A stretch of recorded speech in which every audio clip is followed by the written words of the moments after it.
Usapho loNobhala jikelele wokuqala we-ANC ongasekhoyo uBawo uSolomon Plaatjie luvakalise ukudana ngakwisebe lezenkcubeko yobugcisa kwiphondo loMntla Koloni. Okulandela ukuba elisebe lenze umsebenzi wokulungisa ingcwaba lel'gqala lomzabalazo njengenxalenye lephulo le-Mayibuye Liberation Route.Olusapho lukhala ngelithi khange baziswe belusapho. Mongameli Cyril Ramaphosa kulindeleke ukuba abeke intyatyambo kwingcwaba lika-Bawo uSolomon kwinyanga ezayo kumbhiyozo we-ANC.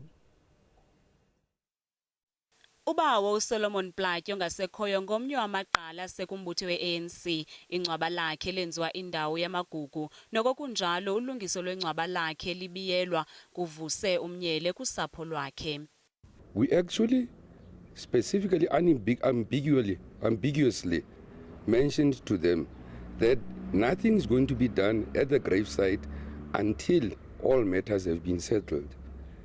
uBawo Plaatjie wayephakathi kwenkokheli ezazichasene nomthetho we-Land Act ngo-1913. Iyunivesithi yelaPhondo kuphela kwayo izakhiwo zikamasipala kuquka nomfanekiso oqingqiweyo weliqala sisikhumbuzo sembali ngendima edlalileyo kumzabalazo weli. Usapho lwakhe luthi awuhlonithe umzila awushiyileyo. We feel violated by this gesture of not only taking our family seriously, also the nerve of putting a person and an icon such as Solomon Plaatjie in a locked cage. We do not accept.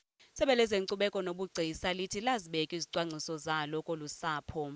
We are obviously open for discussion with the family to mend what was, if they have different views in terms of what we understood, see how we can rectify it. Olusapho lumile kwelokuba kusengelwe phansi amasiko alo.